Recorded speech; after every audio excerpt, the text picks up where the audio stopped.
Karena itu doa pinta kita semoga hati, iman, ibadah, akhlak dan ilmu yang Allah berikan kepada kita hendaknya menjadikan kita bisa lebih baik daripada hari-hari sebelumnya. Bisa memberikan kebaikan dan manfaat yang banyak pula untuk diri, keluarga, teman, sahabat, saudara, tetangga dan orang lain. Dan insya Allah Ibu dengan semangat fastabiqul khairat, berlomba-lomba di banyak kebaikan dan dengan istiqomah, insya Allah yang kita pinta akhir kehidupan kita mati dalam keadaan husnul khatimah. Amin ya rabbal alamin. Kenapa? Ya, karena seorang muslim muslimah yang baik hatinya, baik imannya, baik ibadahnya, baik akhlaknya dan juga baik ilmunya, insya Allah muslim muslimah yang baik hatinya, imannya, ibadahnya, akhlak dan ilmunya, insya Allah jiwanya tenang dan tentram walaupun tabungannya banyak. Amin ya rabbal alamin. Kayaknya kurang kompak aminnya ini ya. Saya ulangi ya. Kenapa ya? Karena seorang muslim muslimah yang baik hatinya, baik imannya, baik ibadahnya, baik akhlaknya dan juga baik ilmunya, insya Allah jiwanya tenang dan tentram walaupun tabungannya banyak. Amin. Alhamdulillahirabbil alamin. Allahumma shalli ala Muhammad, Allahumma shalli ala Muhammad.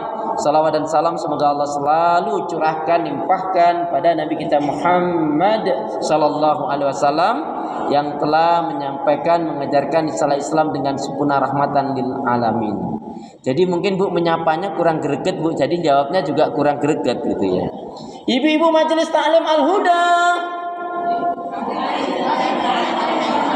Nah, saling mencintai karena Allah sehidup surga.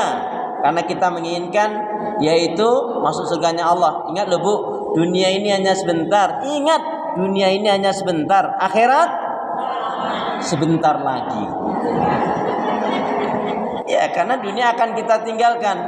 Ya alhamdulillah Bu, alhamdulillah loh kita ini saat ini diberi kesempatan oleh Allah untuk memperbanyak amal ibadah kita, menambah pundi-pundi kebaikan. Yang itu nggak bisa dilakukan oleh orang tua kita, teman, sahabat, saudara, tetangga kita, guru kita, atau kakak adik kita yang sudah meninggal. Yang sudah meninggal nggak bisa tahajud. Yang meninggal sudah nggak bisa duha, nggak bisa sedekah, nggak bisa sholawat Nabi, nggak bisa berdoa, nggak bisa mendoakan yang lain, nggak bisa bertobat, nggak bisa menambah amal kebaikan. Lalu apa bedanya kalau kita yang masih diberi sehat, sempat, umur, waktu, rezeki oleh Allah ini kok nggak melakukan itu? Dan paling penting Ibu, mestinya kita semakin hari semakin meningkat ibadahnya. Contohnya begini, ibu-ibu untuk meningkatkan sholat gimana caranya? Contoh, ibu-ibu sholat dua, biasanya yang lebih sering yang 2 rakaat atau yang 4 rakaat? Yang lebih sering, semuanya benar, semuanya baik. Ya, yang lebih sering sekali waktu 4 itu namanya baru 2. Ya, tapi kalau yang seringnya 2 tapi sekali waktu 4 itu tetap dihitungnya baru 2 namanya. Saya tanya ulang, jujur sajalah gitu. Ibu biasanya yang sering 2 atau 4? 2 nggak apa-apa. Kalau ibu bilang 2, saya terus tanya, itu 2 rakaat itu sejak tahun berapa? Kalau tahun 2010, sekarang udah 2024, mau 2025, berarti selama 14 tahun cuma 2 aja gitu. Berarti tidak ada peningkatan. Sedangkan kita ingin menjadi hamba Allah yang robihun. Robihun itu artinya hamba yang beruntung, yang hari ininya lebih baik dari hari kemarin, hari esok lebih baik daripada hari ini. Ini contohnya Bu. Ibu mau meningkatkan sholat Ibu, contohnya nggak apa-apa 2 rakaat duha, tapi rakaat yang pertama Ibu bacanya yaitu 7 surat. Itu meningkat. Ini contoh 7 surat contohnya ya. Allahu Akbar rakaat pertama setelah Al-Fatihah terus Bu, Bismillahirrahmanirrahim, Qul a'udzu birabbin nas. Selesai Bismillahirrahmanirrahim, Qul a'udzu birabbil falaq. Selesai Qul Al-Ikhlas. Selesai lagi Tabat. Selesai lagi Idza, selesai lagi Al-Kafirun. Selesai lagi Inna a'tayna. Itu berarti Ibu sudah baca berapa surat? 7 surat rakaat yang pertama. Kalau biasanya cuma 1 surat, sekarang bisa dipraktekkan 2 surat. Nanti rakaat yang kedua 7 surat lagi. Gimana caranya? Balik aja dari Inna a'tayna Iya. Balik lagi ke Anas. Berarti sholat ibu sudah meningkat dari sisi bacaannya. Karena begini ibu, semakin banyak yang kita baca, semakin lama kita berdiri bermunajat kepada Allah dalam sholat, itu ada nilai kebaikan ibadah tersendiri. Wong ibu ini kalau lagi kena musibah, kalau lagi butuh sholatnya khusyuk banget kan? Allahu Akbar. Namanya lagi butuh, lagi paling kena musibah ya. Tapi kalau enggak lagi senang kadang-kadang lupa. Assalamualaikum, 12. Alhamdulillah ibu-ibu di sini insya Allah semakin hari semakin baik. Saya doakan umurnya diberi umur yang panjang dalam ketaatan dan keimanan, diberkahi dirahmati oleh Allah, baik rezekinya, ibadahnya, rumah tangganya, dan insya Allah yang penting bu, yang penting apa? Yang penting dua hal saja. Yang penting di dunia ini bahagia, di akhirat masuk surga. Amin. Udah itu aja. Gak usah ribet-ribet bu. Ya. Baik, hari ini kita akan lanjutkan yaitu kajian kita tafsir surat Akhlaq. Masih ingat surat Akhlaq surat apa? Surat Al-Hujurat.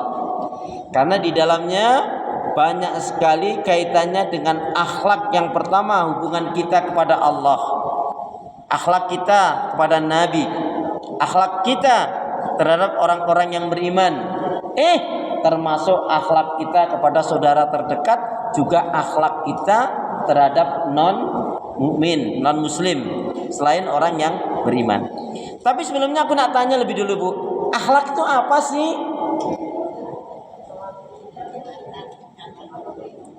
Akhlak itu apa? Budi pekerti.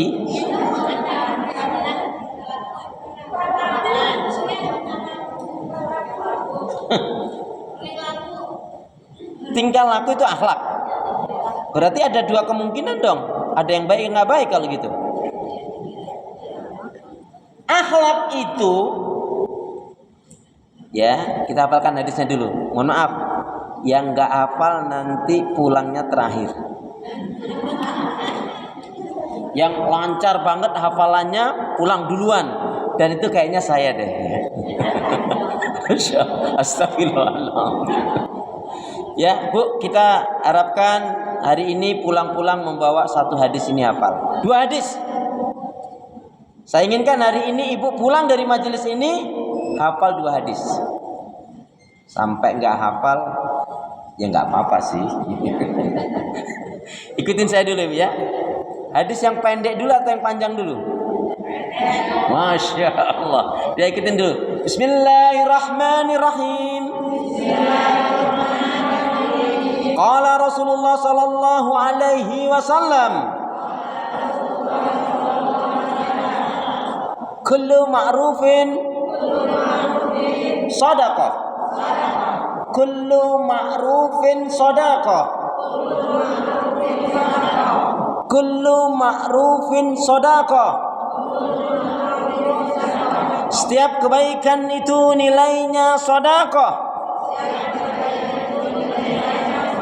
Setiap kebaikan itu nilainya sedekah. Siap ya? Kullu ma'rufin sedekah. Maksudnya kalau saya, ya alhamdulillah ini datang juga. Maksudnya kalau saya bilang siap, saya Arabnya, ibu-ibu Indonesianya. Dan sebaliknya, setiap kebaikan itu nilainya sedekah. Kullu ma'rufin sedekah.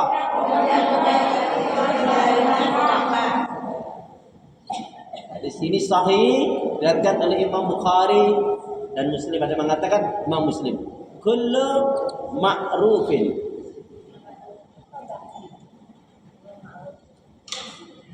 sedekah. Sedekah itu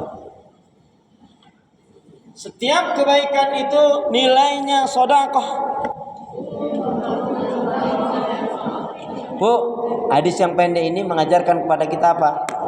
Setiap muslim mukmin itu tidak lepas dari kebaikan. Ya, ada yang mengatakan Imam Bukhari, ada yang mengatakan Imam Muslim. Kita ambil aja Imam Muslim, nggak apa-apa Bu ya. Ibu, akhlak. Jadi apa itu akhlak? Yang bisa menjawab dengan benar, hadiahnya umroh. Gimana? Yang bisa jawab dengan benar, hadiahnya apa? Umroh. Oh ya sudah, maunya bayar sendiri ya sudah. Tadinya mau bayar sendiri ya sudah. Maunya bayar sendiri ya sudah ya. Ya alhamdulillah kalau gitu. Bu, akhlak itu yang sering kita dengar. Oh ya gini. Kan orang itu Bu, kata Rasulullah, aksaru ma yudkhilul jannah. Kebanyakan dari umatnya Rasulullah itu dimasukkan ke dalam surganya Allah, atau umatnya Rasulullah ini yang paling banyak masuk ke dalam surga dikarenakan dua faktor utama. Apa itu? Taqwallah, bertakwanya dia kepada Allah, wa husnul khuluq, dan berakhlak mulia. Nah, akhlak itu apa? Akhlak adalah apa Bu? Akhlak adalah perilaku, sikap, ucapan, perbuatan yang sesuai dengan fitrah Allah. Ulangi ya. Akhlak adalah perilaku, sikap, ucapan, perbuatan yang sesuai dengan fitrahnya Allah. Ya, yang sesuai dengan fitrahnya Allah. Terus Bu, berdasarkan Al-Quran dan Sunnah. Ya. Jadi ada berdasarkannya. Bu, berarti fitrahnya yang Allah berikan kepada kita ini baik. Seperti kata Rasulullah, aslinya fitrah manusia itu aslinya semuanya baik Bu.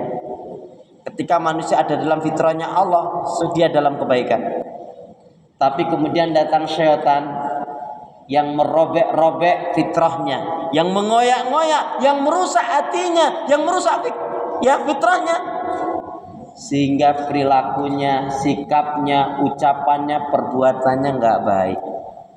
Ya, maka kalau ada yang mengatakan akhlak itu kan akhlak mahmudah, ya yang baik kan akhlakul karimah, akhlak yang baik, dan ya majmumah, akhlak yang buruk. Nah, karena kita ngaji tentunya baik. Contohnya Ibu, mohon maaf ya, Ibu jangan sampai sudah ngaji bertahun-tahun tapi kok nggak baik akhlaknya. Di akhirat nanti ada orang nih ibadahnya bagus banget, masya Allah. Orang katakan istimewa banget nih ibadahnya.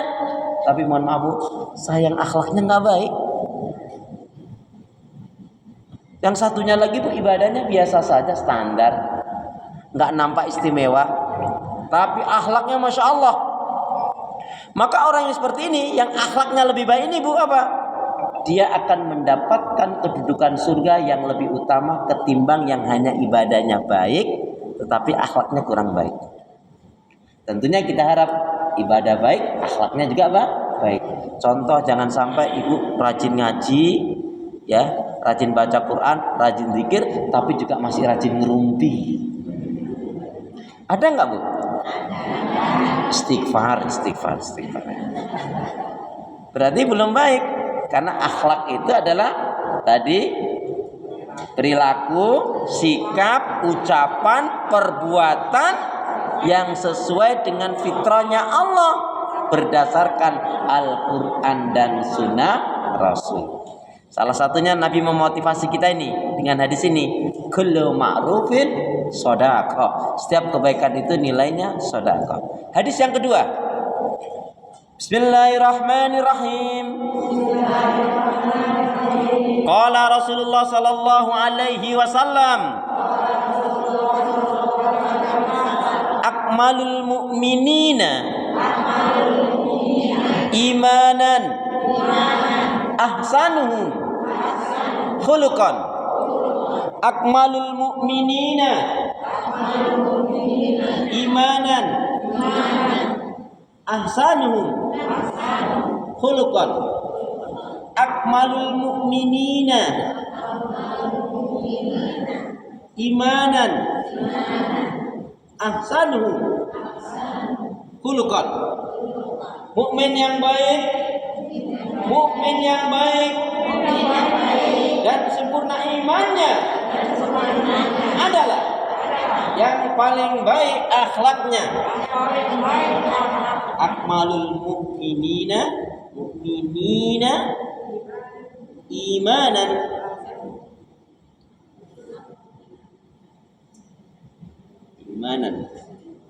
akmalul mu'minina imanan ahsanuhum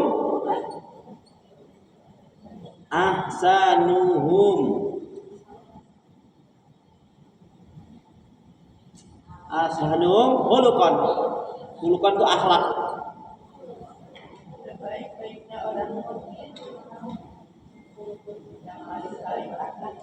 Seorang mukmin yang baik dan sempurna imannya adalah yang paling baik akhlaknya. Ya, mukmin yang baik dan sempurna imannya adalah yang paling baik akhlaknya. Jadi buahnya ngaji, buahnya baca Quran, buahnya sholat adalah akhlakul karimah. Bahkan Bu, ingat ya, orang kalau iman tauhidnya benar, sholatnya benar, menuntut ilmunya benar, lihat akhlaknya. Sampai ditanya, itu muslim mukmin baik enggak ya? Maka dijawab apa? Cobalah kau tengok. Nak macam mana bila akhlak perilakunya tak baik, tak elok, tak cantik, buruk, berarti dia belumlah mukmin yang baik. Tapi bila akhlak perilakunya baik, elok dan cantik, berarti dia adalah mukmin yang baik. Ada enggak Bu rajin ngaji tapi suka nyakitin anak mertua? Ada enggak Bu? Ada enggak Bu rajin ngaji tapi suka marah-marah? Ada enggak Bu? Suka ngungkit-ngungkit kebaikan? Ada enggak Bu rajin ngaji tapi kalau dengar adzan juga kaget? Ada?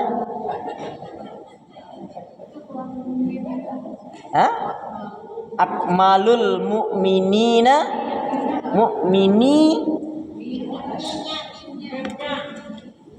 mimnya mukmini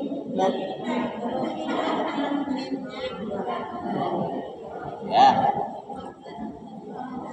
hamzahnya akmalul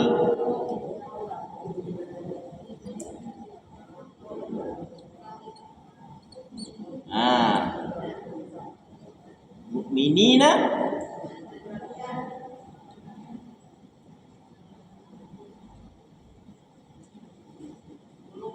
khuluqan. Baik ya. Jadi Ibu, kalau begitu yang ditekankan dalam menuntut ilmu itu sebetulnya adalah akhlak yang paling tinggi.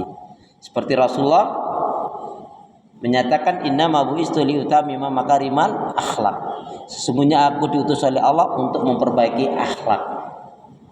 Bu, mohon maaf ya, kalau orang Jawa itu punya nasihat begini. Para pinispo ngendika akan aji ning diri gumantung ing lati, aji nirine kok gumantung ing busana. Tok. Itu Bu Ratna ngerti itu, tanya Bu Ratna itu. Ya. Aji ning diri gumantung ing lati, aji nirine kok gumantung ing busana. Bu Jureda ngerti enggak ini? Kalau nggak ngerti diwakilkan yang lainnya aja Bu. Jadi Bu, wanita yang baik, wanita yang solihah itu adalah dilihat dari tutur kata bicaranya dan perilakunya, akhlaknya. Makanya seorang laki-laki kalau dia punya istri, udah kurang cantik, judes, cerewet, galau nyinyir, musibah banget itu. Ya. Alhamdulillah di sini wanita-wanita yang solihah. Amin. Tiap malam tahajud. Amin. Tiap hari baca Al-Quran. Banyak doa zikir istighfarnya. Pemaaf, penyantun, penyabar, dermawan. Gak pernah marah-marah. Alhamdulillah. Baik. Kalau Ibu sudah tahu definisinya, sekarang kita lihat. Karena akhlak itu adalah sikap, perilaku, ya, ucapan, perbuatan yang sesuai dengan fitrahnya Allah. Berarti kalau ada orang yang, mohon maaf ya, contoh nih, kalau ada orang kok gampang marah, gampang ngegas kalau ngomong, baperan, gampang kesinggungan, itu bisa dipastikan sholatnya tidak benar. Saya ulangi Bu, kalau ada orang gampang kesinggungan, baperan, gampang marah, ngegas, baperan, itu bisa dipastikan sholatnya nggak benar, sholatnya belum benar. Karena sholat yang benar menjadikan akhlaknya baik. Kalau ada orang Bu jiwanya nggak tenang, jiwanya resah, bahkan ada aja masalah, kemungkinan ini dia anak durhaka sama orang tua, atau nggak berbakti sama orang tua, atau belum berbakti sama orang tua. Karena seorang anak yang berbakti kepada orang tua akan membawa ketenangan. Ridallah fi ridal walidain wa suhtullah fi suhtil walidain. Makanya Ibu, saya sering ulang-ulangi, kalau panjenengan punya anak gadis dan cari menantu, pakailah rumus yang dengan rumus 3T. Takwa, tampan, tajir. Amin. Ya. Kalau anak saya laki-laki gimana Ustadz? Kalau anaknya laki-laki, yang penting punya apa? Yang penting dia suruh cari istri, yang penting dia solihah. Cantik nggak apa-apa, kaya apalagi, alhamdulillah. Yang penting solihah. Kalau ada orang kok susah banget mengeluarkan harta di jalan Allah, berarti dia memiliki sifat kikir, bahil, pelit, medit, koret, kedengkut, sampili kalian. Ya, saya ulangi. Jadi kalau ada orang gampang marah, emosi, ngegas, ngomong kesindung, gampang baperan tadi, sholatnya mesti nggak benar. Kalau orang jiwanya nggak tenang, ini orang ini naudzubillah min dzalik, dia durhaka kepada orang tua, atau dia ya kurang baik sama orang tuanya. Kemudian kalau ada orang yang susah mengeluarkan harta di jalan Allah, memang dia kikir. Nauzubillah min ya.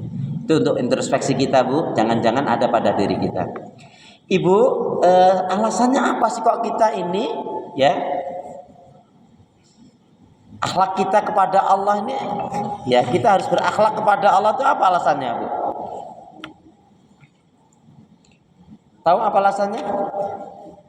Kenapa kalau kita sebagai manusia ini kok harus berakhlak yang baik kepada Allah? Ada 4 alasan Bu dalam kenapa kita harus berakhlak kepada Allah. Yang pertama, karena Allah menciptakan kita.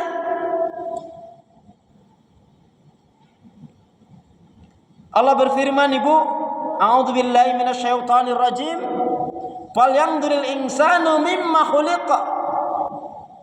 Khuliqa mimma indafiq yakhruju min baini sulbi wat tara'ib. Surat At-Tariq, surat yang ke-86. Jadi kenapa alasannya kita harus berakhlak kepada Allah? Ya, yang pertama karena Allah yang menciptakan kita, karena Allah yang menciptakan manusia dan alam semesta ini. Surat 86 ayat yang ke-5 sampai 7. Maka hendaknya manusia memperhatikan dari apakah dia diciptakan. Dia diciptakan dari air yang terpancar dari tulang sulbi dan tulang dada. Ya. Dan ditegaskan oleh Allah, wa ma khalaqtul jinna wal insa illa liya'budun. Jadi alasannya kenapa kok kita harus berakhlak baik kepada Allah? Ya, karena Allah yang menciptakan kita. Karena kita adalah hamba Allah. Baik.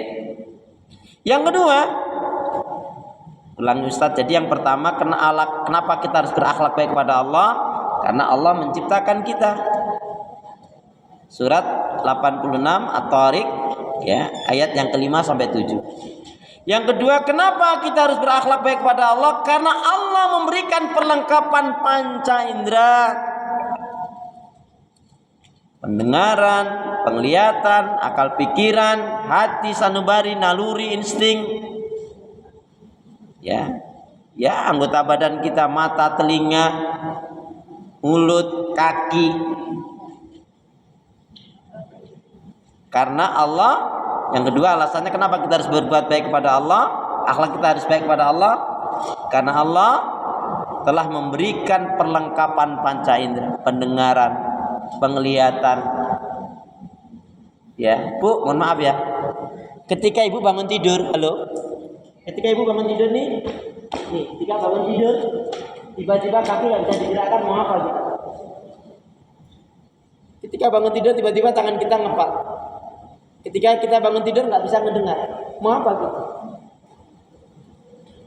Makanya pastikan, lihat pertanggungan jawab loh Bu ya. Kalau kita nggak bisa menggunakan panca indera yang Allah berikan kepada kita, disebut mewakili, 3 hal mewakili. Ngeri ini ayatnya. Coba lihat Al-A'raf. Ya. Kalau yang Al-A'raf dulu ya, kita lihat ya. Al-A'raf nanti ya, itu nanti yang kedua Al-A'raf. Al-A'raf 179. Tapi Ibu lihat dulu tentang Allah memberikan kepada kita pendengaran, penglihatan, indera dan seterusnya, itu ada di dalam surat An-Nahl. Yang dibuka surat An-Nahl dulu, dibacakan ayat yang ke-78. Monggo.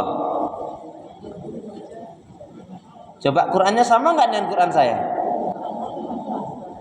Surat 16 ayat 78. A'udzubillahi minasyaitonir rajim. Wallahu akhrajakum min butuni ummahatikum la ta'lamuna syai'an wa ja'ala lakum sam'a wal absara wal afidah la'allakum tashkurun. Monggo, siapa nak membaca? Monggo Bu.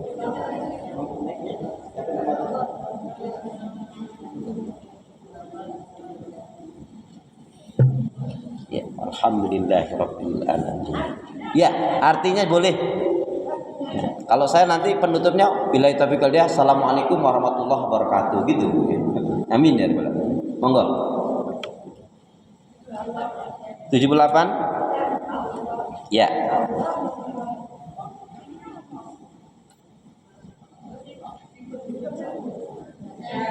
Dipencet di bawahnya. Dan Allah dalam keadaan tidak mengetahui sesuatu dan Dia memberi pendengaran, penglihatan dan hati nurani agar kamu bersyukur. Jadi kenapa kita harus berakhlak baik kepada Allah? Allah yang kasih perlengkapan ini. Jadi aslinya kita tidak punya apa-apa Bu. Tapi ingat, ketika kita tidak bisa menggunakan indera yang Allah berikan kepada kita, ancamannya ngeri. Surat Al-A'raf sekarang lihat ayat 179. Ini ayat dikatakan oleh para ulama, ini ayat yang mengerikan. Maka bodohlah ketika orang tidak mau memikirkannya. Surat Al-A'raf, surat yang ke-7 ayat 179. Walaqad dara'na li jahannama katsiran minal jinni wal ins. Lahum qulubun la yafqahuna biha wa lahum a'yunun la yubsiruna biha wa lahum adanun la yasma'una biha ulaika kal an'ami bal hum adall wa ulaika humul ghafilun. Silakan. Coba Bu. Sebentar ini mic-nya.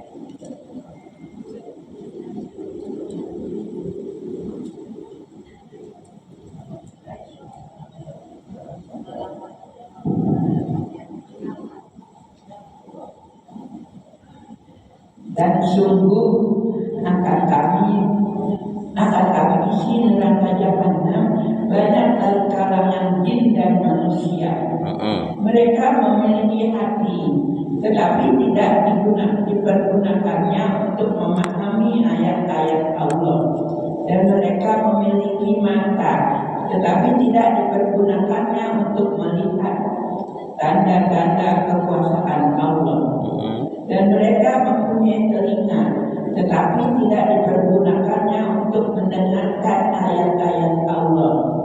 Mereka seperti hewan ternak, bahkan lebih sesat lagi. Mereka itulah orang-orang yang lengah. Ya, orang-orang yang lalai. Ibu, saya tanya, Allah kasih kita telinga untuk apa?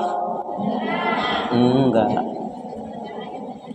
Allah kasih kita telinga untuk mendengar yang baik-baik dan bermanfaat. Kalau hanya untuk mendengar aja masalah. Nanti dangdut masuk, ke pop masuk, apa lagi masuk, giba masuk, ngerumpi masuk semua. Tapi kalau mendengarkan yang baik-baik dan bermanfaat, mesti kedengeran, Bu. Kita punya telinga kok. Ibu punya tetangga. Nih saya contohkan. Saya punya tetangga ngontrak, umurnya udah 71 atau 72. Itu, Bu, kalau siang hari itu nyetel lagunya Mansur, diulang-ulang lagi lagu itu. Dan lagu itu sebetulnya nggak pantas disetel siang hari. Ustaz, tolong dong diingetin, ini hanya milik emaknya saja, Bu. Ya, saya beranikan diri. Assalamualaikum, salam. Eyang, saya manggilnya Eyang. Mohon maaf, ini saya mewakili warga. Tolong kalau nyetel jangan kenceng-kenceng ya. Yang lainnya ada keganggu. Mohon maaf loh, Eyang. Emang kenapa? Saya ngontrak juga bayar. Waduh. Ya udah, saya mau ngomong apa lagi, Bu? Kalau gitu saya tinggal aja. Ya sudah ya. Dan ibu mesti hafal lagunya itu, yang hafal. Lagu Mansur dulu, Bu. Yang sebetulnya kalau siang hari ya kurang cocok. Oh, nyanyiin dong. Lagunya apa? Saya sih nggak begitu hafal, tapi ada sampai karena terus disetel terus akhirnya kedengeran juga. Lagunya apa? Rembulan bersinar lagi secerah gitu. Disetel terus. Ya, jadi ada hikmahnya ya. Setelah kebanjiran besar itu dia terus pindah dan nggak di situ lagi sekarang. Ya, susah juga, Bu, ya, orang udah kebiasaan gitu, Bu. Kita ngingetin baik-baik. Kenapa? Usah ngontrak juga bayar. Waduh. Baik, Ibu pastikan pendengaran, penglihatan hati kita gunakan untuk mentadaburi ayat-ayat Allah Subhanahu wa taala. Karena ini akan dimintai pertanggungjawaban. Neraka itu banyak dipenuhi oleh kaum. Neraka itu banyak dipenuhi oleh kaum yang durhaka. Mau pria mau wanita, kalau dia durhaka ancamannya neraka. Memang ada kesamaan, Bu, ada yang sama, baik pria wanita masuk neraka dikarenakan lidahnya. Karena lidah harus dijaga.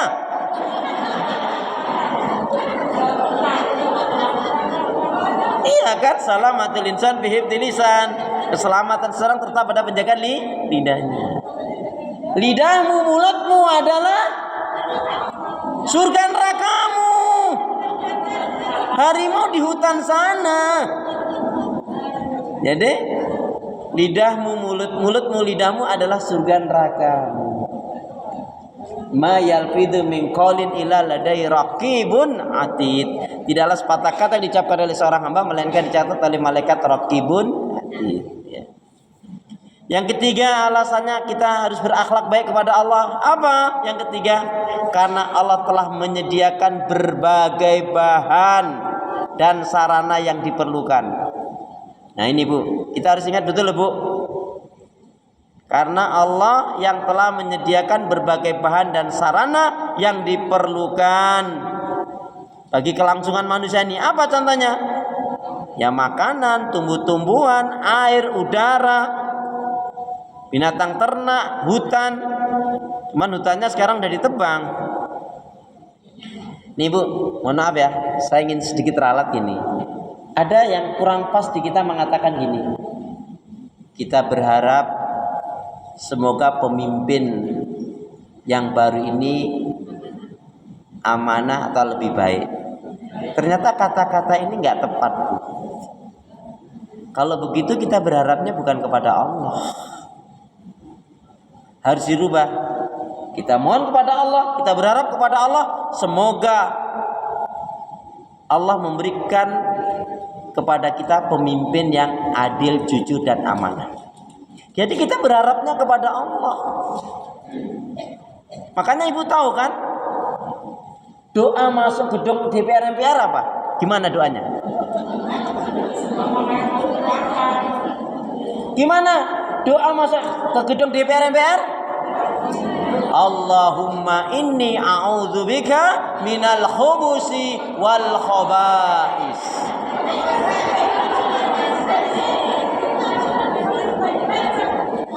Loh, di sana banyak jinnya toh?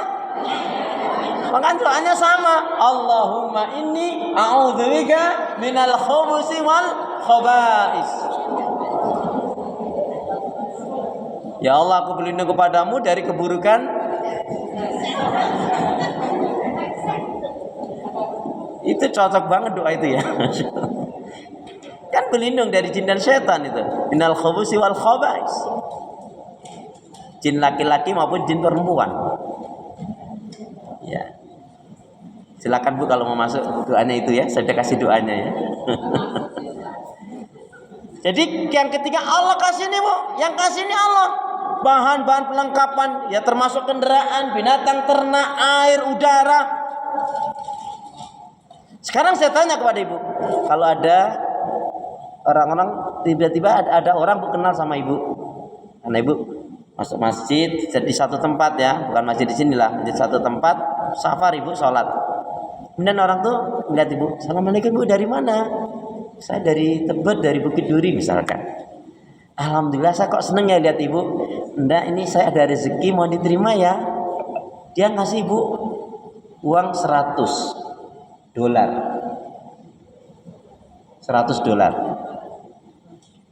Karena dia bule.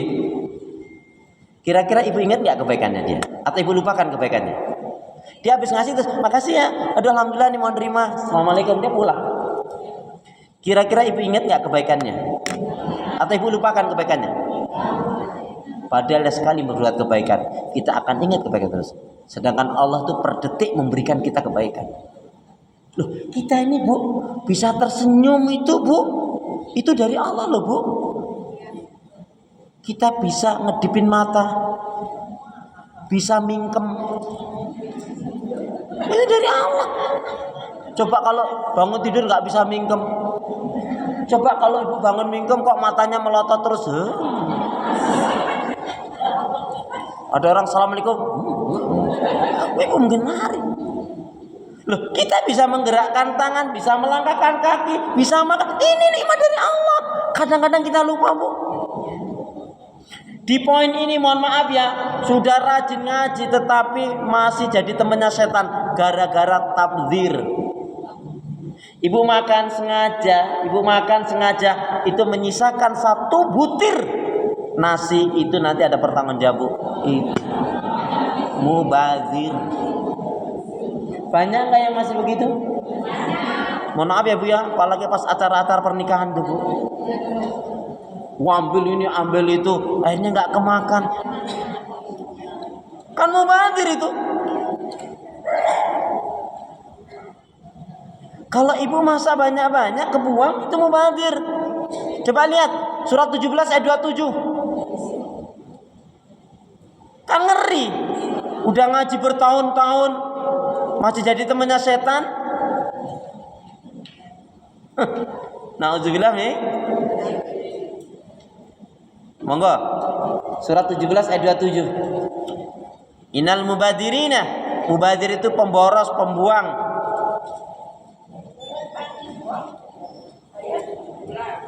Surat 17 ayat 27. Innal mubadirina. Surat 17 ayat 27. Monggo. Siapa nama baca?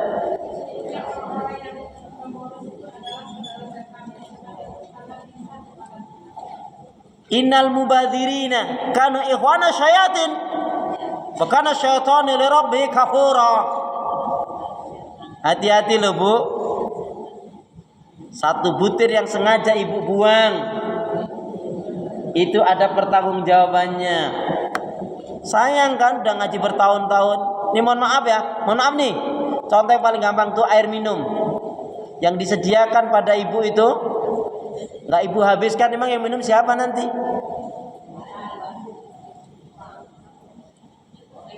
Ya, kalau ibu yakin nggak minum ya nggak usah. Kalau nggak yakin habis. Nggak, ini nampaknya jangan dianggap sepele loh bu. Ya, makanya kalau beli sesuatu tuh belilah yang bermanfaat. Jangan maunya dibeli. Itu panci yang kemarin belum lunas, kredit lagi. Astagfirullahaladzim. Ya, jadi kita kenapa harus kita akhlak kita kepada Allah? Karena Allah menyediakan semuanya. Coba bu, kalau matahari ini kita harus bayar, bernapas harus bayar bu. Ibu ngerti kan? Yang kena sakit paru-paru yang butuh oksigen, ya Allah bu, kalau kita bayar apa mampu kita bu? Makanya banyak manusia nggak bersyukur, ya Allah. Wong kita bisa ke kamar mandi, bisa wudhu, kita bisa makan, itu nikmat Allah loh bu. Satu nikmat Allah diambil udah nggak ada nilainya manusia, apa itu? Satu nikmat Allah ambil, itu udah nggak ada nilainya kita. Apa? Apa?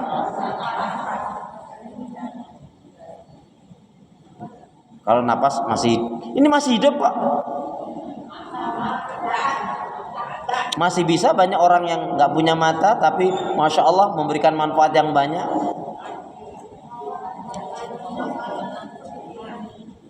Yaitu dicabutnya akal pikiran. Dia nggak punya akal pikiran gimana? Nggak ada manfaatnya orang gitu, ya kan? Auzubillah min dzalik. Baik, ibu lihat di dalilnya, dasarnya kenapa kita harus bersyukur pada Allah yang ketiga, karena Allah yang telah menyediakan berbagai macam bahan, termasuk ya kendaraan, tumbuh-tumbuhan. Lihat ya dalam surat Al-Jasiyah. Surat Al-Jasiyah, Quran saya surat yang ke-45 ibu. Sama ya? Ya, Al-Jasiyah. Surat Al-Jasiyah ayat yang ke-12 13. Allahul ladzi sakhara lakumul bahra litajriyal fulku fihi bi amrihi walitabtaghu min fadlihi wa la'allakum tashkurun. Wa sakhara lakum ma fis samawati wa ma fil ard jami'an minhu inna fi dzalika laayatin liqaumin yatafakkarun. Allah lah yang menundukkan lautan untuk kamu supaya kapal-kapal dapat berlayar padanya dengan seizinnya, supaya kamu dapat mencari sebagian dari karunia-Nya, dan mudah-mudahan kamu bersyukur, agar kamu bersyukur. Dan dialah Allah yang menundukkan untuk kamu apa yang ada di bumi, di langit maupun di bumi. Contohnya bu, terutama ibu-ibu yang sudah menaikkan ibadah haji dan umrah, bayangkan kita berjalan tuh 9-10 jam di atas pesawat. Itu siapa yang mengendalikan kalau bukan Allah? Kalau Allah putus kita tiba-tiba, maaf. Kalau datangkan badai, maaf. Ya, makanya banyak manusia itu kadang-kadang nggak memikirkan ayat-ayat Allah. Kemudian yang keempat, apa alasannya kita harus berakhlak baik kepada Allah? Ya, tadi yang ketiga, karena Allah menyediakan semua bahan-bahan kehidupan untuk kita. Yang keempat, Allah telah memuliakan manusia dengan diberikan kemampuan. Kita ini diberi kemampuan bu. Begitu kita ini kan laqad khalaqnal insana fi ahsani taqwim. Bu, ada manusia masuk kebun binatang, dia langsung paling cakep loh bu. Tapi ada perilaku manusia lebih buruk daripada binatang. Ya. Ibu lihat suratnya, surat 17 Al-Isra ayat 70. Jadi ini alasan kenapa kita harus berakhlak baik kepada Allah, karena Allah memuliakan manusia. Ya. Berarti kalau ada manusia yang nggak berakhlak baik, berarti dia manusia yang tidak mau dimuliakan oleh Allah. Surat 17 ayat 70.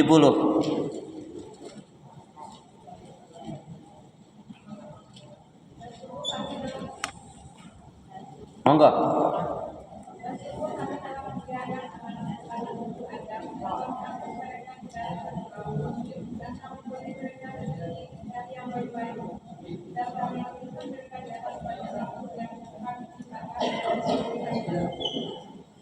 Ya, Maha benar Allah dengan segala firman. Baik Ibu, sekarang ya. Jadi itu 4 alasan ya Bu ya, kenapa kita harus berakhlak mulia kepada Allah, berakhlak baik kepada Allah. Jadi tadi sikap, perilaku, ucapan, perbuatan kita harus mengikuti ketentuan Allah. Itu tadi alasannya. Nah sekarang akhlak kita kepada Allah gimana? Ya. Akhlak kita kepada Allah yang pertama, Rasul menyatakan, dan ini adalah akhlak inti, bernilainya tidak kita di hadapan Allah di sini. Apa itu? Yang pertama, akhlak kita kepada Allah wajib. Rasul menyatakan, "U'budullaha wahda wa la tusyriku billahi syai'a." Inilah akhlak yang paling tinggi kepada Allah. Wajib kita beribadah kepada Allah, mengesahkan, mentauhidkannya dan tidak syirik. Saya ulangi, akhlak yang tertinggi, akhlak kita kepada Allah kita sebut. Akhlak kita kepada Allah yang pertama adalah u'budullaha wahda wa la tusyriku billahi syai'a. Wajib beribadah kepada Allah, mengesahkan, mentauhidkannya dan tidak syirik. Wajib beribadah kepada Allah, mengesahkan, mentauhidkannya dan tidak syirik. Ini hadis riwayat Bukhari wa Muslim, ada di dalam kitab Riyadhus Shalihin. Wajib beribadah kepada Allah, mengesahkan, mentauhidkannya dan tidak syirik. Ibu saya tanya, ayat tentang tauhid ada berapa ayat? Ayat tentang tauhid ada berapa ayat? Ayat tentang tauhid ada berapa ayat?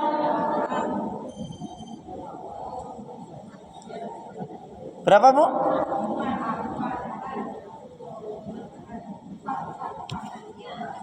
Ayat tentang tauhid ada berapa? Ada 3000 ayat lebih.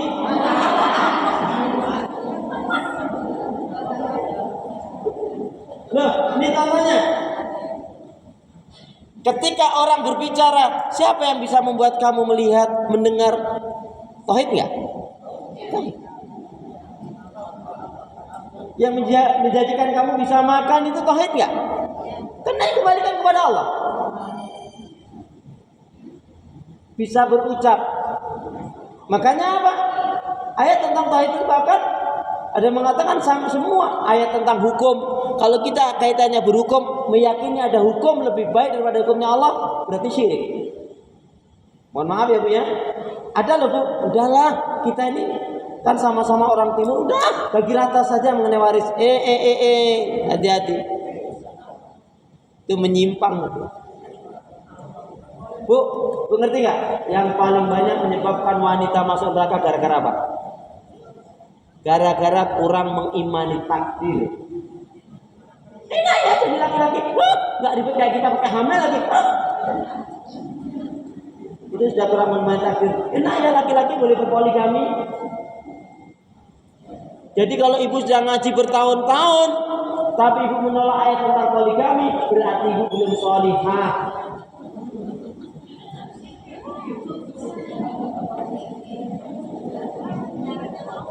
Gimana?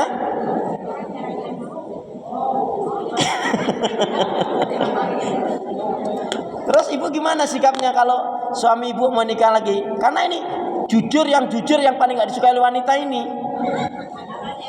Ma, aku kayaknya mau nikah lagi. Padahal jujur banget dia Bu. Yakin itu istri gak setuju Bu? Kalau ada suami yang gitu Bu, gimana ibu jamnya? Oh gitu Pak. Kapan?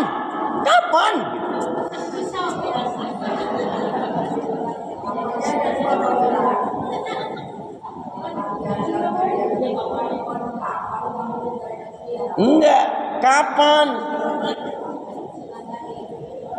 Makanya mohon maaf ya, ibu, bukan ibu ya. Kalau ada teman ibu, saudara ibu kok punya suami nggak baik, sholatnya, aduh, awut-awutan, kasar, pelitnya 17 setan, nggak sayang sama suami, digolongkan suami. Kalau ada teman ibu, saudara ibu kok punya suami, kok suaminya nggak baik, caranya mana? Buatin kopi pakai campuran doa. Astagfirullahaladzim, ya Allah. Serem banget Bu Evi, ini gimana ini jamannya?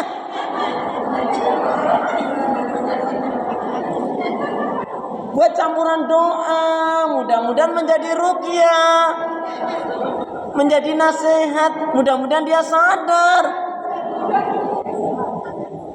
Campurin astagfirullah. Ih, serem banget. Astagfirullahaladzim.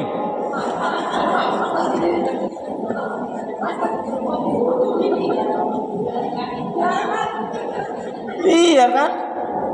Ya sudah. Jadi akhlak kita yang pertama kepada Allah adalah ubudullaha wahda wa la tusyriku billahi syai'a.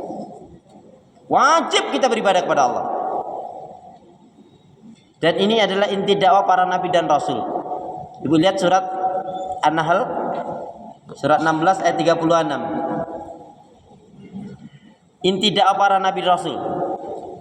Dan ini adalah akhlak yang tertingginya manusia kepada Allah. Wajib beribadah kepada Allah, mengisahkan mentauhidkannya dan tidak syirik.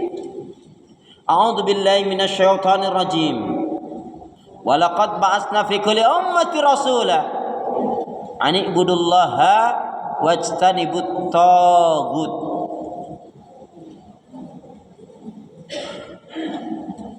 Sungguh telah kami utus pada tiap-tiap umat nabi dan rasul dengan membawa misi yang sama, mengajak manusia, menyeru manusia agar beribadah kepada Allah, mengisahkan mentauhidkannya dan menjadi tagut. Tagut itu sumber kesyirikan.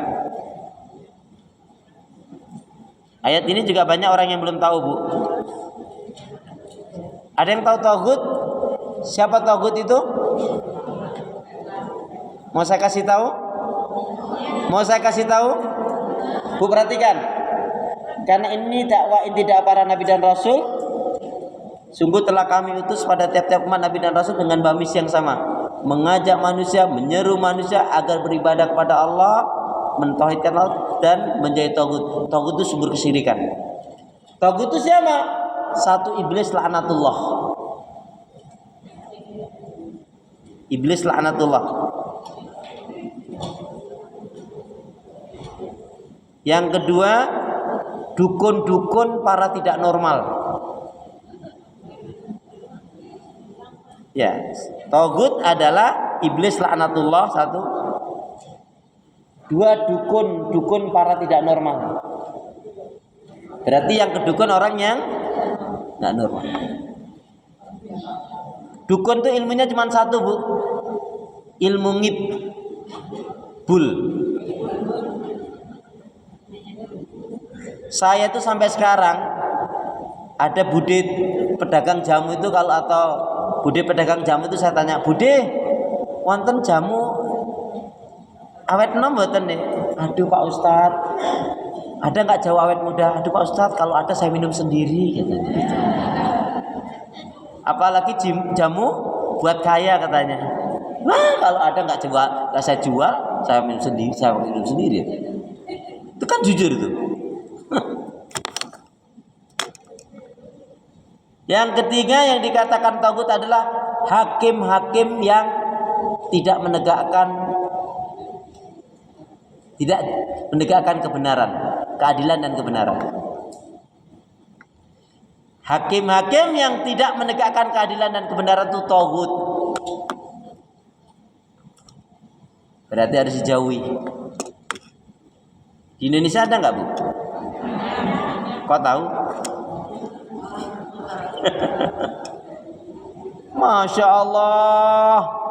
jelas-jelas korupsi sekian miliar, sekian triliun, bebas gitu aja.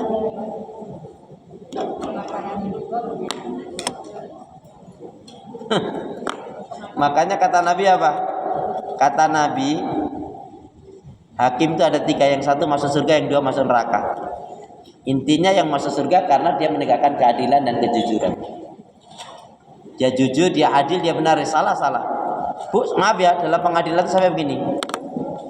Misalkan ini bapaknya salah, dia seorang hakim. Tapi betul bapaknya salah. Dia bela bagaimana bapaknya ini tidak kena hukum berat atau pokoknya nggak hukum surga, malah bebas. Maka ini adalah anak yang durhaka. Dia bukan anak yang baik. Atau anaknya yang salah, tapi dia bapaknya. Di Indonesia ini kan cari kerjaan kan susah kan Bu? Susah nggak di Indonesia cari kerjaan? Buktinya susah apa? Wong presiden aja nyariin kerjaan untuk anaknya. Coba itu.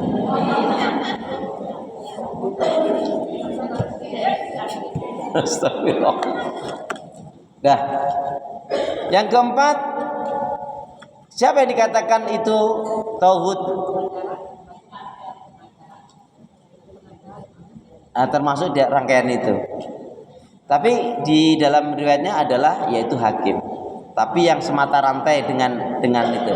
Pengacara biar dia dapat hukuman ringan atau biar apa padahal dia salah, itu ancaman. Makanya mohon maaf rezekinya nggak halal. Kalau kita itu Bu punya anak kerja, yang penting entah di wartel, entah di warteg, entah di apotik, entah di optik, entah di pabrik, kantor, rumahan, silakan, yang penting halal dan berkah. Walaupun 1 bulan gajinya 7 juta halal lebih baik daripada anak ibu yang kerjanya di 2 juta tapi haram. Iya. Ya kan? Mending yang 7 juta halal daripada yang 2 juta haram lagi. Astagfirullahaladzim. Kemudian yang disebut togut apa? Nah ini, perhatikan Bu. Bisa suami, bisa istri, bisa anak, bisa mertua orang tua, bisa. Apa? Segala sesuatu yang melalaikan dari ingat dan ibadah kepada Allah. Segala sesuatu yang menjadikan lalai dari mengingat dan ibadah kepada Allah itu togut. Suami bisa nggak melalaikan istri? Istri bisa nggak melalaikan? Bisa. Anak bisa.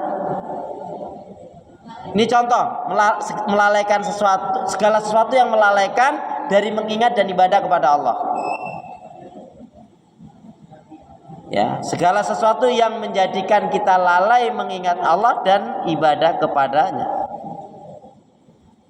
Bu, ini mohon maaf ya, contoh. Sudah tahu 5 menit 7 menit lagi 5 menit 7 menit lagi azan, malah marut-marut tuh. Malah mepesin ikan coba. Malah goreng-goreng coba. Malah ngadon-ngadon coba.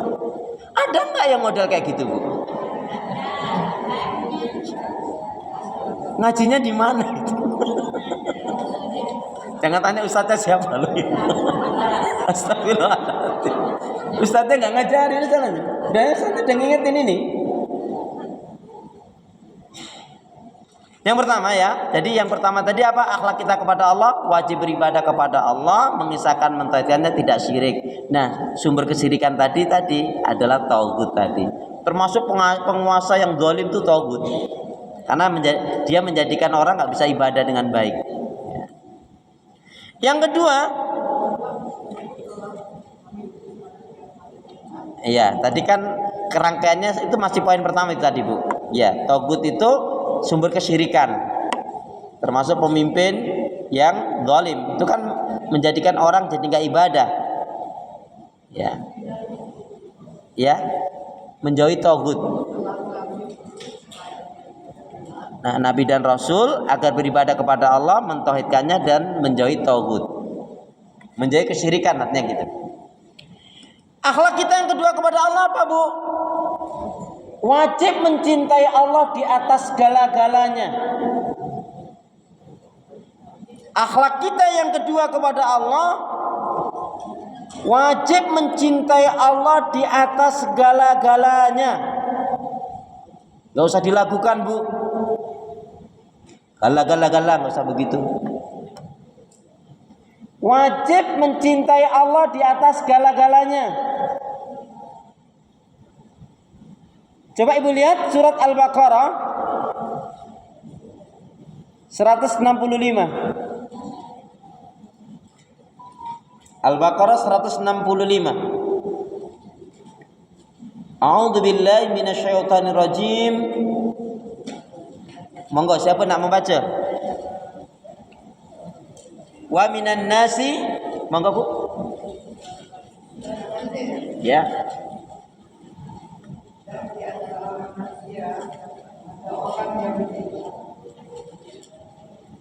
Dan di antara manusia ada orang yang menyembah Tuhan selain Allah sebagai tandingan yang mereka cintai seperti mencintai Allah.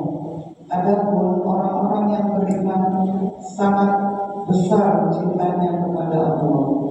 Sekiranya orang-orang yang berbuat zalim itu melihat ketika mereka melihat azab pada hari kiamat bahwa perbuatan itu semuanya milik Allah dan bahwa Allah sangat berat azabnya, niscaya mereka menyesal. Ibu, jangan pernah kita cintai orang yang tidak mencintai Allah. Capek. Ya enggak? Salah potong rambut, nyesel sesaat. Salah pilih pendamping hidup, nyeselnya seumur hidup jika mempertahankan kesalahan dan penyimpangan. Habis dia ganteng banget sih, tapi KDRT, tapi selingkuh, najis tau. Iya kan? Jangan pernah dipertahankan. Apalagi bicara nikah, apalagi bicara rumah tangga. Rumah tangga itu mau bahagia, suami istri harus saling mencintai karena Allah sehidup sesurga. Kalau enggak akan baik. Bu, baiknya seorang suami, baiknya seorang istri, lihat saja cintanya benar enggak, lihat dua hal saja. Ketika datang godaan dan ketika datang ujian. Kalau dia digoda, maaf ya, ini contohnya, mohon maaf nih, sekaligus mengingatkan ibu-ibu. Ibu-ibu yang biasa safar, bepergian jauh, qadar Allah sendiri, nggak sama suami, nggak sama anak, atau sendiri, nggak apa-apa. Tapi ketentuan syariat Allah dipegang. Ya, berpakaian yang sopan, kemudian bentengi diri, baca ta'awud, Anas, Al-Falaq, Al-Ikhlas, ayat kursi, surat Al-Mu'minun 9798, Rabbi a'udzubika min hamazati syayatin wa a'udzubika rabbi ahdurun. Udah, kemudian enggak usah lenjeh. Misalkan duduk di sampingnya kok ada laki-laki, mana glowing, ganteng lagi. Dia tanya gitu, sendiri Bu? Iya sendiri. Kok sendiri Bu? Suka-suka. Selesai nggak urusan? Selesai. Ibu mau makan, ibu mau tidur, ibu mau, dia kan akan membuka bicara lagi kan enggak? Jangan sampai malah dia tanya, ibu sendiri? Iya saya sendiri. Kenapa sendiri? Saya disakiti, dizalimi suami saya. Dia juga bilang, sama dong Bu, saya juga lagi dizalimi sama istriku. Ketemulah iblis dengan setan. Terjadilah apa yang terjadi. Loh, bisa terjadi. Iya kan? Dan yang paling penting hati-hatinya apa Bu? Hati-hati ibu ada kena namanya gendam mahabbah. Gendam mahabbah itu sihir cinta. Mohon maaf ya Bu ya. Gendam mahabbah. Sihir mahabbah itu gini Bu, maaf ya, ini contohnya. Ini seorang wanita, macam-macam intikannya. Ada yang dia hanya tertarik hartanya. Ada kan perempuan yang diplek-plek-plek, yang ambil cincinnya, emasnya, gelangnya, enggak duitnya, enggak dia apa-apain. Ya itu notis bahasa kita nih. Ini namanya sihir mahabbah. Ada lagi yang ngeri Bu, dia enggak ambil hartanya, dia mau fisiknya saja. Dia mau bersenang-senang, wanita itu enggak sadar dia Bu. Hilanglah kehormatannya, naudzubillah min dzalik. Yang ngeri lagi Bu, kenapa? Diambil hartanya, fisiknya, nyawanya lagi. Dan itu bisa terjadi. Itulah gunanya kenapa Allah membentengi kita untuk banyak berta'awud, lebih-lebih dalam bepergian. Selain tadi berdoa apa? Surat Al-Mu'minun tadi, surat 23, 97, 98. Yuk kita baca. A'udzubillahi minasyaitonir rajim. Rabbi a'udzubika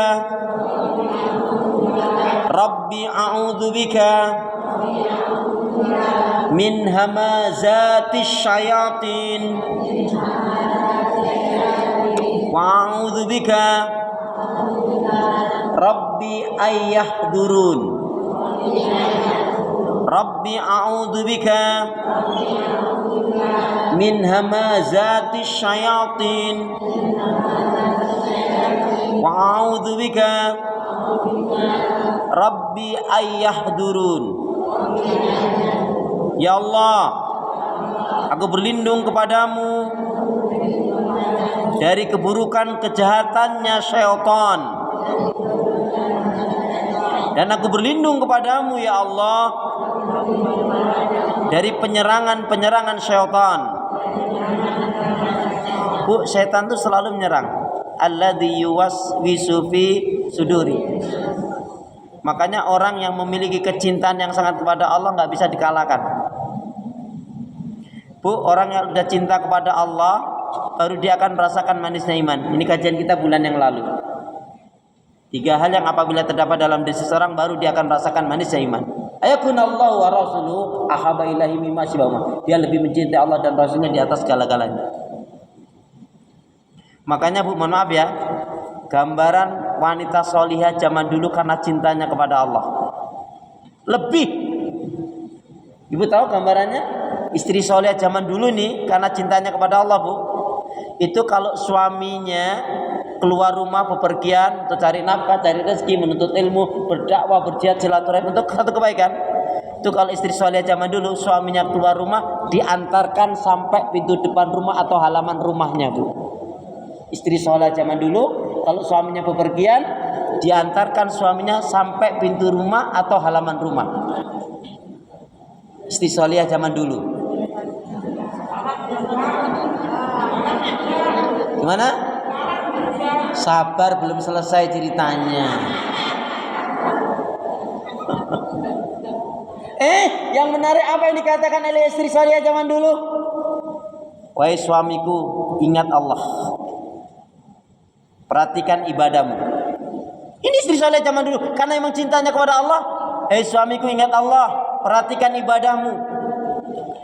Cari nafkah rezeki yang baik dan halal. Aku dan anak-anak rela tahan lapar daripada kau pulang membawa rezeki yang haram, dan aku selalu menanti kehadiranmu say. Istri solihah zaman dulu. Kalau zaman sekarang ibu lah, maaf berangkat ya, iya, jati. Assalamualaikum, salam. Bawa duit yang banyak. Astagfirullah.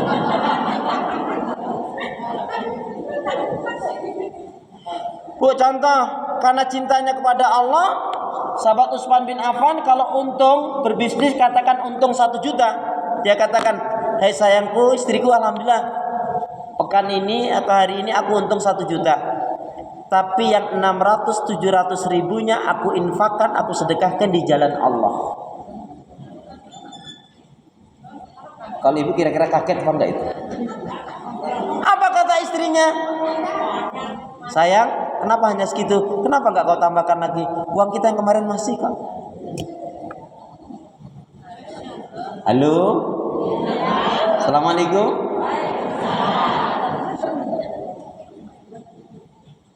Ma, alhamdulillah aku dapat bonus 2.500.000. Ini sayang, tapi yang 1.500.000-nya aku mau kasih orang tua aku gimana? Ya udah kasih aja. Terus kasih.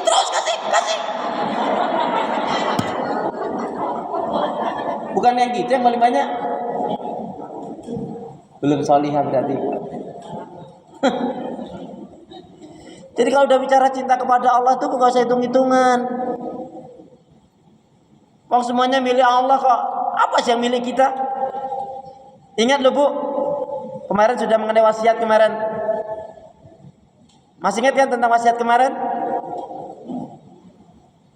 Ibu kalau meninggal belum sempat berwasiat, harta ibu hanya menjadi warisan. Namanya waris sangat tergantung anak kita. Anak kita baik, menantu gimana? Ibu harus ingat, yang perlu kita senangkan, yang perlu kita baikin, yang perlu kita cintai, yang perlu kita bahagiakan adalah diri kita sendiri ketika kita menghadap Allah dengan amal yang terbaik. Yang salah satunya adalah sebelum kita mati, idealnya kita punya 1000 pintu jariah. Sebelum mati kita berwasiat. Kalau ibu, mohon maaf ya, kalau ibu masih punya suami, bilang gini, Papa ikhlas nggak, ridho nggak Pak? Kalau aku nanti meninggal lebih dulu, aku minta tolong yang nilai rumah ini yang 100 jutanya atau yang sekian puluh jutanya, tolong ya Pak, wakaf khusus, wakaf jariah untuk aku. Ibu juga bilang begitu. Karena nggak jaminan kalau ibu nggak bilang, nggak berwasiat. Mohon maaf, itu kepikir pada suami ibu dengan angka yang ibu inginkan. Lagian ibu berwasiat juga mati, nggak berwasiat mati. Betul. Tapi ketika ibu berwasiat, ibu sudah ada di titik garis kebenaran, kemuliaan, kebaikan.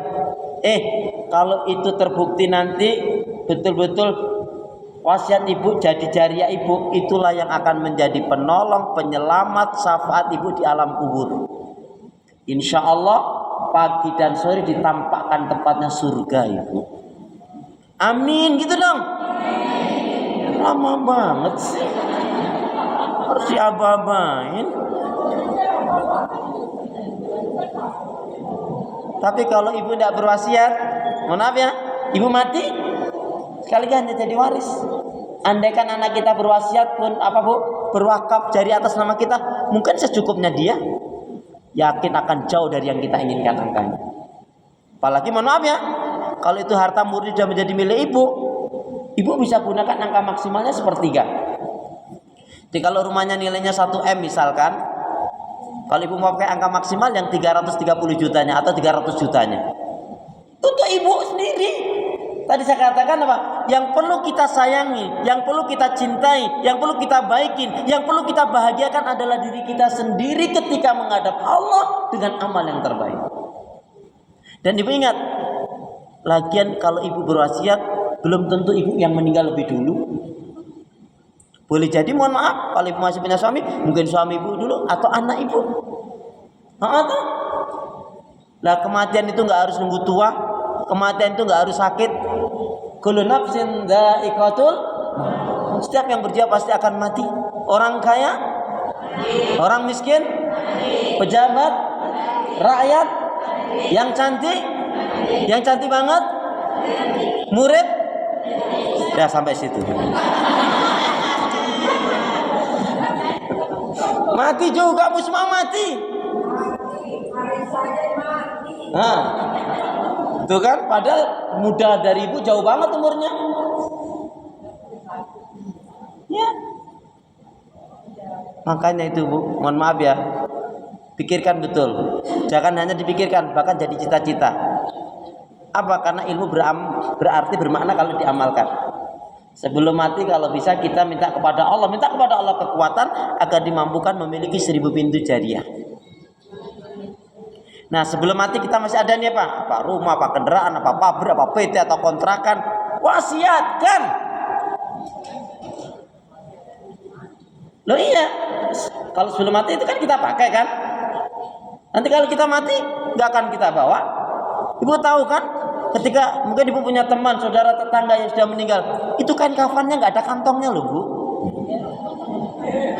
Lagian kalau ada mengantongin apa? Iya kan? Yuk bergegaslah, waktu kita tidak terlalu lama, waktu kita hanya sebentar saja. Saya sampaikan ke istri saya, yang aku berwasiat kalau sewaktu meninggal, nilai rumah yang ini khusus di sekian jutanya harus wakaf atas nama aku. Karena anak-anak belum libur, jadi belum saya sampaikan ke anak-anak. Tapi nanti anak-anak sudah libur semua kumpul, saya sampaikan.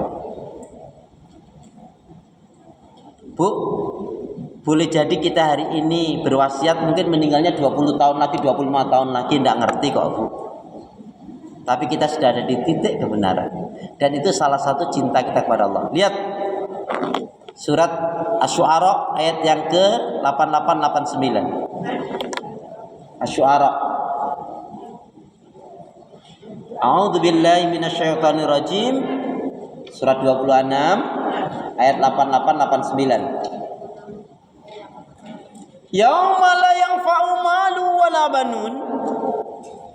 Yauma la yanfa'u malu wala banun illa man atallaha biqalbin salim.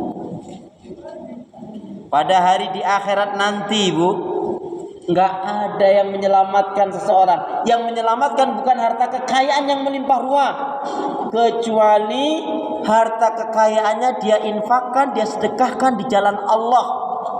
Dan yang terbaik adalah sebelum mati kita memiliki wakaf jariyah, karena akan mengalir terus. Kan kata Nabi begitu, idza mata ibnu Adam, kalau anak Adam meninggal terputus singkotoah ila salasa, kecuali 3, shadaqatun jariyah, ilmu yang bermanfaat, dan doanya anak yang saleh. Bu, ketika seseorang meninggal yang menyertai 3, hartanya, keluarganya, dan amal ibadahnya. Harta dan keluarga kembali. Ini hanya amal ibadah bu. Wong itu jeripaya kita sendiri kok, yang Allah berikan kepada kita kok selagi kita masih muda atau awal-awal nikah. Atau lagian bu, anak cucu itu punya garis rezeki sendiri dari Allah. Apakah jaminan dengan meninggalkan warisan yang banyak, mohon maaf, dia gunakan untuk kebaikan? Berapa banyak karena warisan banyak malah terjadi perselisihan, bahkan sampai bunuh berbunuh. Ada? Iya toh? Gak usah sayang-sayang. Ini emas cincin yang ibu pakai ini sekarang, ini kan kenikmatan yang Allah berikan sementara. Biar meninggal ibu bawa, ya tadi diwasiatkan. Baik ya. Yang ketiga, akhlak kita kepada Allah yang ketiga adalah ya apa bu? Sami'na wa ata'na. Menjalankan perintah Allah dan menjauhi larangannya. Jadi orang yang nggak taat kepada Allah, tak mau menjalankan perintah dan tak mau menjauhkan larangannya, itu akhlaknya buruk. Makanya dia nggak dicintai oleh Allah. Bu, kalau udah bicara cinta, tau kan cinta? Apa itu cinta? Apa itu cinta? Jangan bilang cinta. Cerita indah tanpa akhir.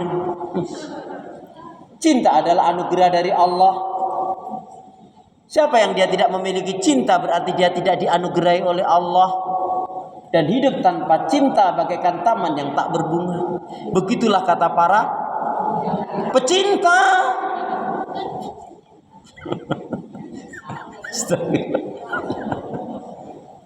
Ya, ibu lihat, terdapat dalam surat yang keberapa dan ayat yang keberapa ke ayat yang akan dibacakan oleh Ustadz ini. A'udzu billahi minasyaitonir rajim. Innama kana qaulal mu'minina idza du'a ila Allah wa rasul yaqumu bainahum ayaqulu sami'na wa ata'na. Ini ayat dicari dalam Al-Qur'an pasti ketemu. Gimana, mau cari sendiri atau perlu bantuan? Baiklah, berhubung baru tanggal 18 dibantu.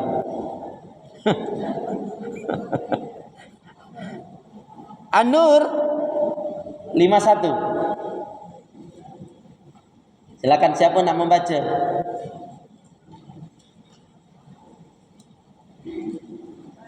Jadi kita harus memiliki akhlak yang ketiga ini, ya, mentaati Allah, menjalankan perintahnya dan menjauhkan larangannya. Surat 24 An-Nur ayat 51. Hanya ucapan orang-orang mukmin apabila mereka diajak kepada Allah dan Rasulnya agar langsung memutuskan perkara antara mereka. Mereka berkata, kami mendengar dan kami taat. Dan mereka itulah orang-orang yang beruntung. Inilah akhlak yang mulia. Jadi kalau orang nggak taat kepada Allah dan Rasul, orang nggak punya akhlak, Bu. Ustadz, saya punya tetangga, baik Ustadz, tapi dia nggak beriman. Nggak ada nilai kebaikannya dalam pandangan Allah. Ya. Yang keempat, akhlak kita kepada Allah yang keempat,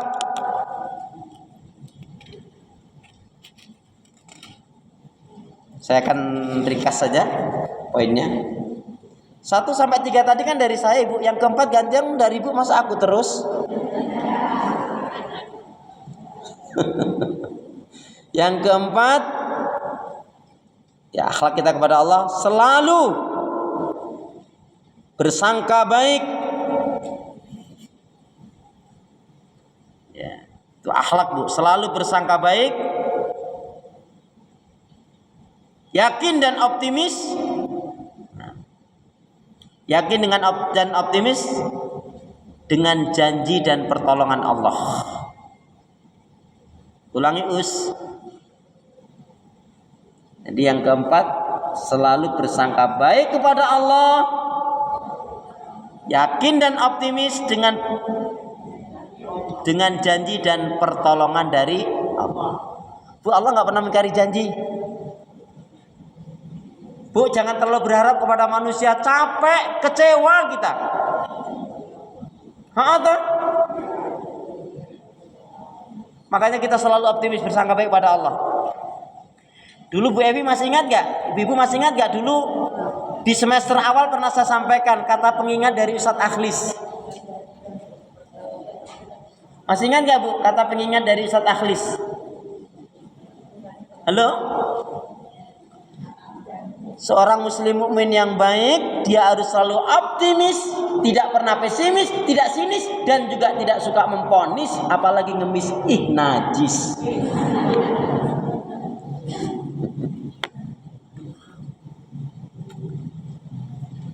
Baik, itu Bu, Mas, saya pikir cukup sampai di situ saja. Masih banyak poin yang lain, tapi itu intinya. Ketika 4 akhlak ini betul-betul kita bisa terapkan dalam kehidupan kita, maka kita akan dicintai, dirahmati, ditolong oleh Allah Subhanahu wa taala. Amin. Amin. Baik, masih ada waktu tapi saya kembalikan kepada Bu Evi. Semoga ini menjadi pembelajaran bagi diri kita. Yuk, Bu.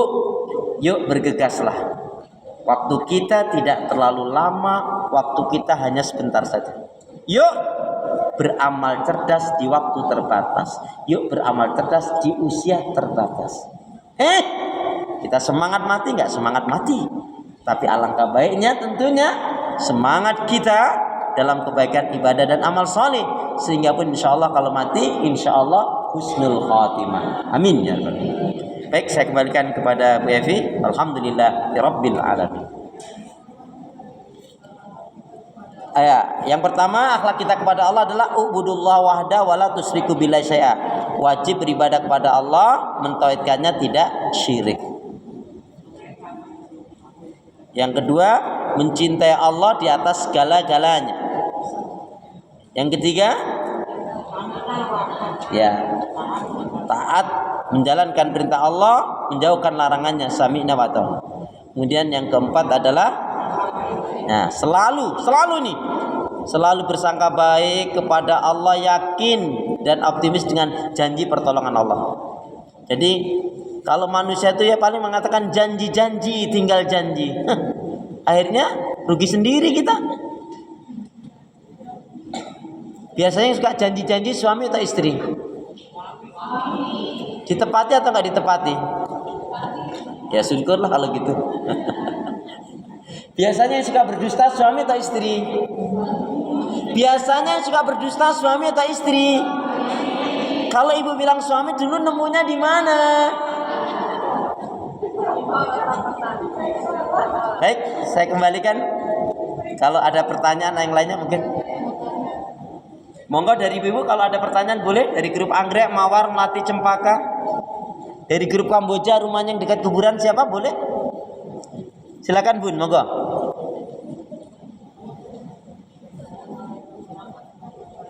Waalaikumsalam. Mic-nya Bu, boleh?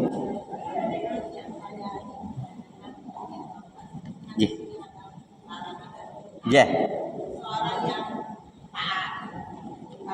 Tapi dia senang dan bangga sekali kalau kejahatan itu dia berhasil. Nah ini buktinya apa? Bagaimana menurut Al-Quran dan hadis Rasul? Padahal dia rajin berbuat kebaikan, tapi maunya kejahatannya, ya dia bangga dengan kebaikannya. Itu kan istizrat.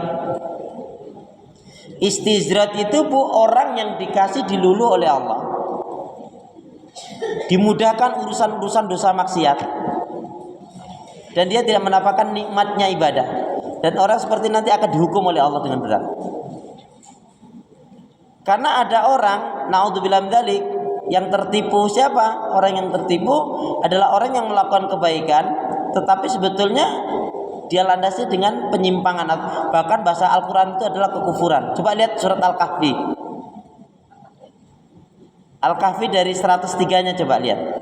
Qul hal nunabbiukum bil ahsarina a'mala alladzina dhalla sa'yuhum fil hayati dunya wa hum yahsabuna yusinuna sun'a. 103 coba. Monggo Bu, itu boleh dibacakan. Yang sudah dapat ya. Surat Al-Kahfi, Quran saya surat yang ke-18. Sama ya?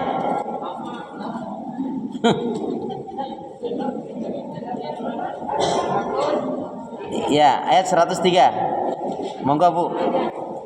Katakanlah. Katakanlah Muhammad, apakah perlu kami ceritakan kepadamu tentang orang yang paling rugi perbuatannya? Teruskan. Yaitu orang yang sia-sia perbuatannya dalam kehidupan dunia, sedangkan mereka mengira telah berbuat sebaik-baiknya. Jadi orang ini berbuat baik Bu, dikira kebaikannya itu menolong dia, makanya dia bangga dengan dosa-dosanya dia. Itu orang yang tertipu itu. Kan tidak boleh begitu kita. Konsepnya harus sami'na wa ata'na tadi kan, perintah kerjakan, larangan tinggalkan.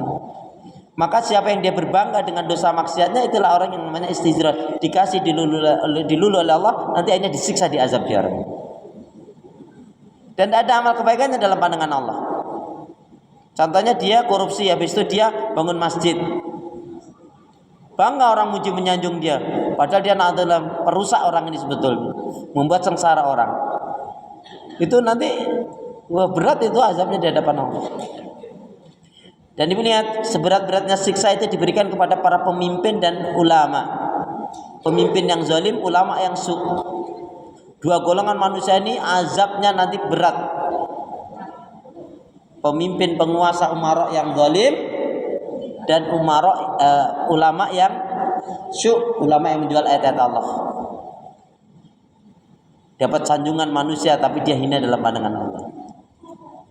Ya, hukumnya munafik lah.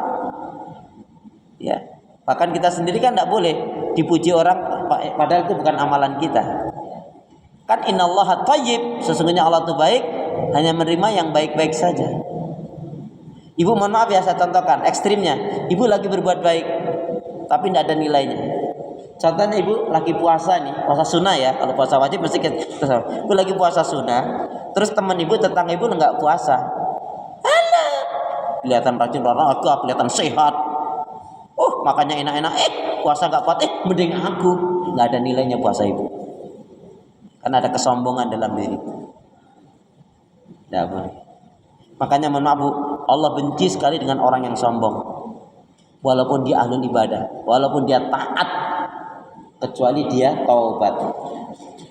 Contohnya, mohon maaf, ibu-ibu ini habis kajian taklim ini pulang, begitu pulang disapa sama tetangga, dari mana? Yang ngaji lah taklim lah, nggak kayak lu nggak sadar-sadar. Itu walaupun bentuknya gurau, teman kita nggak sakit hati sih, tetap nggak boleh dan itu sombong, ya kan? Gitu bun ya. Silakan, mungkin ada lagi pertanyaan yang lain dari Anggrek, Mawar, Melati, Cempaka, ya. Waalaikumsalam warahmatullahi wabarakatuh. Ustaz, kita setiap pengajian kayak gini kan dapat ilmu ya. Ji. Dapat ilmu kan harusnya dipraktekkan. Ji. Karena kita praktekkan, kita malah dibilang ustazah. Kayak ini contohnya. Iya. Tolong dong kalau minum sama duduk. Kayak gitu. Nah. Terus ada lagi, tolong dong kalau makan jangan pakai Tangan kiri ya. Masa ustazah lu? Gitu. Dibilang gitu Bu ya? ya kayak gitu. Minum kalau sholat itu dengan azan Allahu Akbar.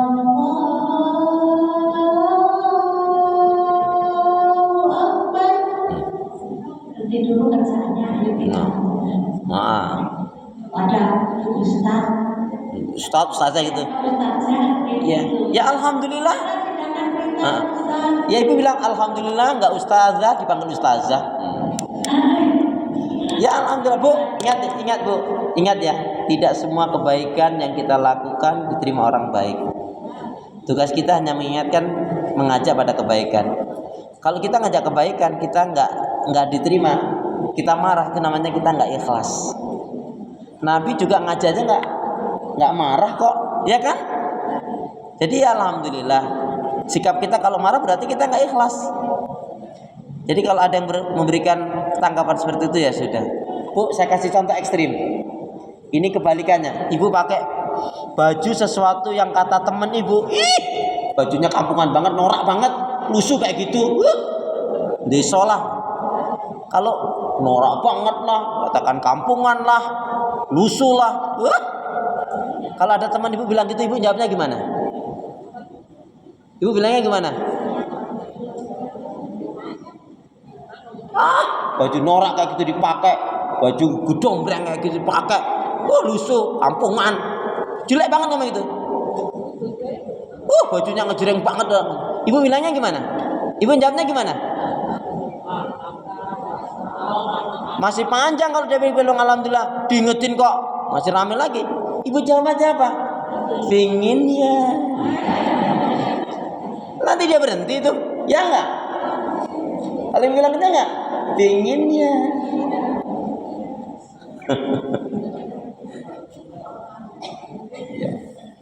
Baik gitu Bu ya. Silakan ada lagi Bu. Jadi tidak semua niat yang baik diterima orang lain. Silakan Bu.